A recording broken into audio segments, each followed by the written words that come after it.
I adjusted the hem of my black cocktail dress, smoothing out invisible wrinkles as I stood in the corner of the grand ballroom at the Westbrook Hotel. All around me, executives from Harrison and Price International mingled, their laughter echoing off marble floors and crystal chandeliers. 20 years I'd attended this annual company gala, but tonight was different. Tonight, I wasn't just Olivia Barrett, executive assistant to CEO Alexander Price. Tonight, I was the woman who owned their future. They just didn't know it yet. Olivia. Alexander's voice boomed across the room. Come here, darling. Tell everyone your little story. I turned slowly, maintaining the same pleasant, unassuming smile I perfected over 2 decades of managing his calendar, his meetings, and his secrets. Alexander stood with a group of board members, his face flushed from too much expensive scotch. She's been with the company forever, he announced as I approached. Started as a temp, right, Olivia? 23 years ago, I confirmed quietly. And now look at her, he gestured expansively. Executive assistant to the CEO. It's like a fairy tale. The group chuckled indulgently. I noticed Richard Cooper, our CFO, checking his watch. He'd never approved of Alexander's tendency to parade me around at company events like some sort of success story mascot. Tell them about your investment, Alexander prodded, his voice carrying just a bit too far. The one that made you a millionaire. Ah, there it was. The real reason he called me over. 3 months ago, I'd purchased a vacation home in the Hamptons. The news had spread through the office like wildfire. Everyone wanted to know how a secretary, even an executive secretary, could afford such a purchase. Just lucky timing in the market, I said modestly. Lucky. Alexander laughed. See, she's just a secretary who got lucky. Probably read some hot tip in one of those women's magazines. More laughter. Even Richard Cooper cracked a smile. What's important, Alexander continued, clapping a hand on my shoulder, is that she knows her place. Don't you, Olivia? I met his eyes steadily. I always have, Alexander. He missed the edge in my voice, but I saw Richard Cooper's smile fade slightly. He was sharper than the others, always had been. Maybe that's why he'd been the only one to notice when I'd started buying company shares 7 years ago. Small amounts at first, nothing to raise alarms. A few hundred shares here, 1,000 there. Always through different brokers, different accounts. I'd learned about hiding paper trails from the best. I'd been covering Alexander's tracks for years after all. Another drink, Olivia? Alexander offered, already turning away, dismissing me from his little court. No thank you, I replied. I should check on the catering. He waved me off, already launching into another story. I retreated to my corner, pulling out my phone. A message from my broker glowed on the screen. Final transfer complete. Congratulations, Ms. Barrett. You now own 51% of Harrison and Price International. I allowed myself a small smile. 7 years of careful planning. 7 years of reinvesting every penny, leveraging every bit of market intelligence I'd gleaned from typing Alexander's emails, sitting in on his calls, organizing his meetings. The same access he'd taken for granted had given me everything I needed to build my position. Quite a party, a quiet voice said beside me. I turned to find Margaret Wells, our head of legal, studying me with curious eyes. You seem deep in thought. Just tired, I replied. It's been a long week. She nodded slowly. I imagine it has, especially with the Peterson merger falling apart. I kept my face carefully neutral. The Peterson deal had been Alexander's pet project for months. What no one knew was that I'd been the one to quietly tip off Peterson's board about Alexander's plans to strip their assets and lay off their entire research division. These things happen, I said mildly. Margaret's eyes narrowed slightly. She'd always been too perceptive for her own good. You know, Olivia, I've been reviewing some interesting trading patterns lately. Large blocks of shares being bought through various shells and holding companies. Very sophisticated stuff. I met her gaze calmly. Sounds fascinating. It is, she agreed. Almost as fascinating as how a secretary managed to buy a $3 million beach house. Before I could respond, a commotion near the entrance drew our attention. Janet Chin, head of our Asian operations, was arriving late, and she wasn't alone. With her was Marcus Peterson himself, CEO of Peterson Technologies. Alexander's face went pale. He started pushing through the crowd toward them. But Marcus held up a hand. Don't bother, Alexander, he called out, his voice carrying across the suddenly quiet ballroom. I'm not here to talk to you. I'm here to meet the person who really controls Harrison and Price now. Every head in the room turned, looking for some unknown power player. I felt Margaret stiffen beside me as realization dawned in her eyes. "It's you, isn't it?" she whispered. I handed her my empty champagne glass. "Excuse me," I said softly. "I believe I have a meeting to attend." As I walked across that ballroom floor, 2 decades of being underestimated, overlooked, and condescended to fell away with each step. The whispers started as people began to understand what was happening. By the time I reached Marcus Peterson, Alexander's face had moved past pale and straight into gray. "Miss Barrett," Marcus said warmly, extending his hand. "Thank you for warning us about the hostile takeover attempt. I believe we have much to discuss about a more equitable merger arrangement." "My pleasure," I replied, shaking his hand. "Shall we use the private dining room?" I had it prepared just in case. Alexander found his voice then. What is this? Olivia, what are you doing?" I turned to face him, dropping the deferential mask I'd worn for so long. "Taking my place, Alexander, just like you always said I should." The room erupted in chaos. Board members pulled out phones, frantically calling lawyers and brokers. Richard Cooper slumped against the bar, looking like he might be sick. And Alexander just stared at me like he was seeing me for the first time. In a way, he was. Margaret appeared at my elbow, her legal mind already racing ahead. "The quarterly board meeting is next week," she said quietly. "I assume you'll want to make some changes to the voting structure." I nodded. "Among other things, I think it's time Harrison and Price had some fresh perspectives in leadership." And Alexander. I glanced at my longtime boss, still frozen in shock. "I believe he's overdue for retirement. Don't worry, I'll write him a lovely recommendation letter. After all, I've been writing all his other correspondence for years." Marcus Peterson chuckled beside me. "Shall we discuss that merger?" "Of course," I said, gesturing toward the private dining room. "After you." As we walked away, I heard Alexander's voice, small and confused. But she's just the secretary."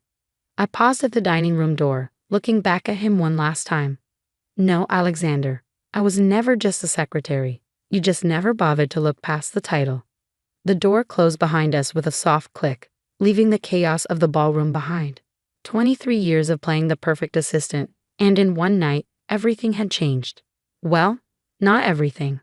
I still had to order the catering for next week's board meeting, but this time, I'd be sitting at the head of the table.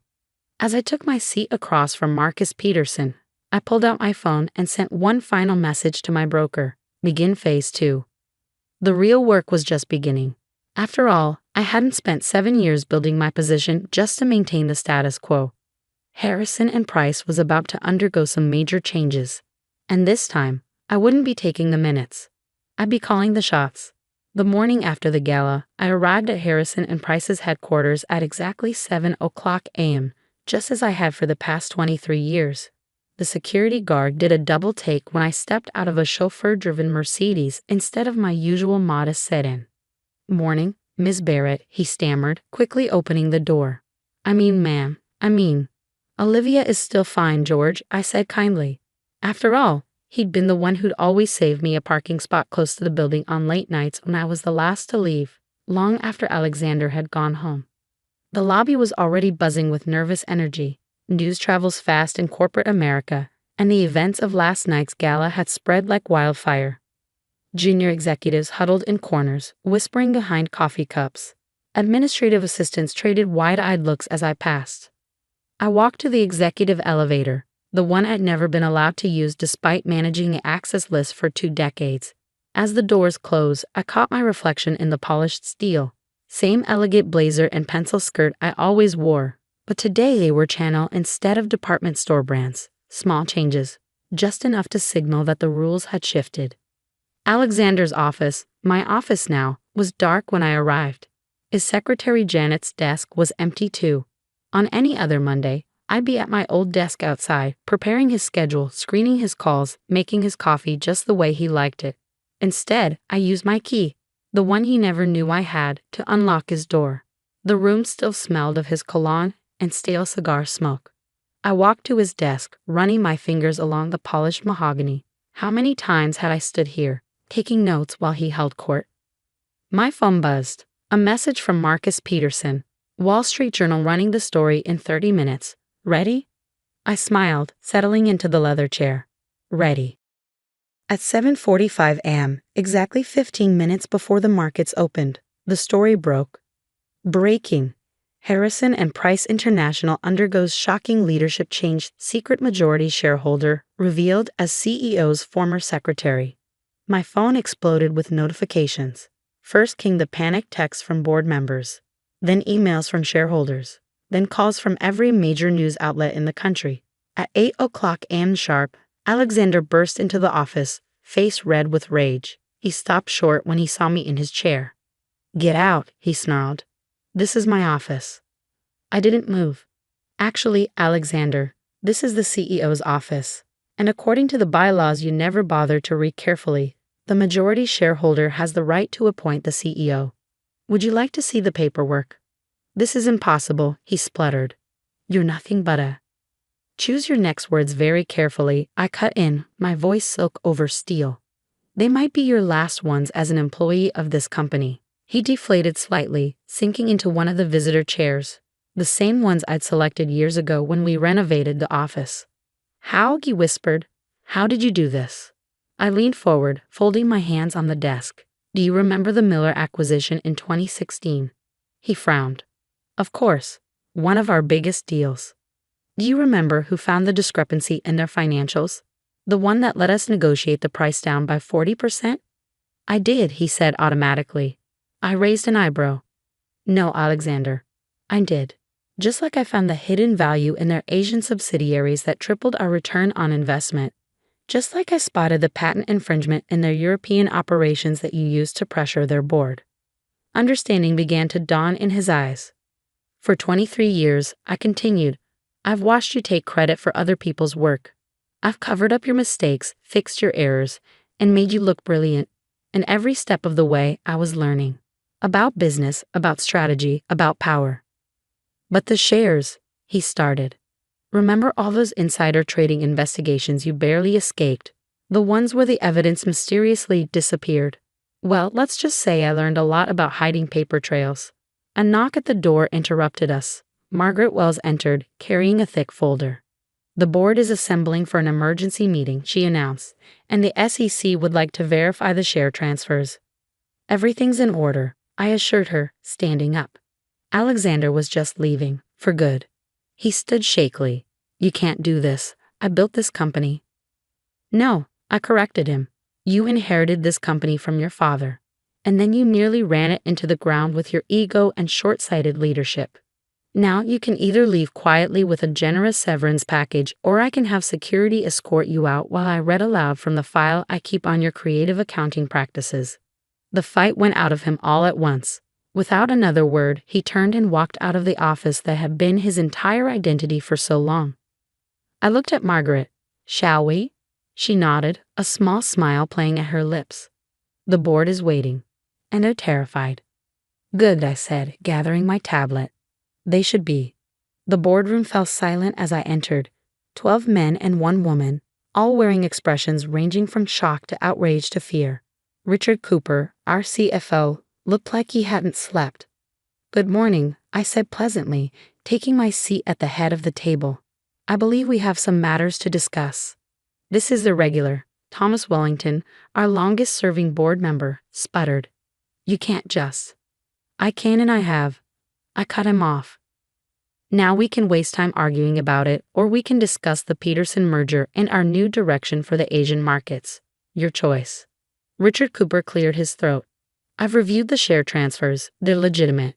Ms. Barrett has been accumulating her position for years, all through legal channels." "Thank you, Richard," I said. "Now let's talk about the future. I've prepared a detailed presentation on our 5-year strategy." I pulled up the first slide, a comprehensive analysis of our market position that I'd spent years developing while sitting quietly in a corner of these same board meetings, officially just there to take notes. For the next 2 hours, I laid out my vision: expansion into emerging markets, investment in sustainable technologies, a complete overhaul of our corporate culture. By the time I finished, even Thomas Wellington had stopped protesting and started taking notes. One more thing, I said as the meeting wound down. Effective immediately, we're implementing a company-wide policy review. Pay equity, promotion practices, harassment policies. Everything. Margaret will be heading up the task force. That could be expensive, Richard cautioned. So is losing talent because we're stuck in the 1950s, I countered. Speaking of which, Janet Anderson from the mailroom has a master's in supply chain management. Promote her to operations immediately and find out who else we've been overlooking. As the board filed out, Margaret stayed behind. The Wall Street Journal wants an interview, she said, and Forbes is already talking about featuring you in their next issue. I shook my head. First things first, get me the personnel files for every administrative assistant, secretary, and support staff member in the company. I want to know who else has been hiding their light under a bushel. She smiled. Already done. There's a data analyst in accounting who's been working as a clerk for 3 years. PhD from MIT, and a former management consultant working in reception because she needed flexible hours for her kids. Promote them both, I said. And Margaret? Thank you for keeping my secret all these months. She shrugged. I knew something was coming when I traced those share purchases. I just didn't know what. Besides, it's about time someone shook up the boys' club. By the end of the week, Harrison and Price was transformed. Alexander's old guard was gone, replaced by a diverse team of leaders chosen for talent rather than connections. The Peterson merger was proceeding smoothly, with both companies' stock prices soaring. And me? I kept my old assistant's desk outside the CEO's office. Not to work at it, but as a reminder. Every morning when I walked past it, I thought about all the other just secretaries out there, watching and waiting for their moment. The following Monday, I called my first all-company meeting. Standing at the podium, looking out at thousands of faces, I thought about that night at the gala when Alexander had told me to know my place. For too long, I began, this company has wasted its most valuable resource, its people. We've overlooked talent because it didn't come in the package we expected. We've dismissed wisdom because it came from the wrong desk. That ends today. I paused, making eye contact with Janet from the mailroom, now wearing a crisp suit in her role as operations director. From now on, there is no just anything at Harrison and Price. No just secretaries. No just clerks. No just assistants. There are only people, talented, ambitious, worthy people. And if anyone tells you to know your place, remember this. Your place is wherever your talent and hard work can take you. The applause was deafening. Later that evening, as I prepared to leave the office, I found a gift on my desk. It was my old nameplate from when I was Alexander's secretary, but someone had modified it. Under my name, in elegant script, were the words, "Never just anything." I placed it on my desk, right next to my CEO nameplate, a reminder that power doesn't always look like we expect it to. Sometimes it looks like a quiet woman sitting in the corner, taking notes, watching, waiting, and building an empire in silence. The next morning, the Wall Street Journal ran another story. Harrison and Price stock hits all-time high under new leadership. Below the headline was a photo of me at my old assistant's desk, now displayed prominently in my office. The caption read, Olivia Barrett, CEO, from taking notes to taking control. I smiled, remembering Alexander's words from the gala. Yes, I had gotten lucky, but luck had nothing to do with what came next. That was all strategy, patience, and the power of being underestimated. After all, I wasn't just a secretary who got lucky. I was a CEO who got smart. And this was only the beginning.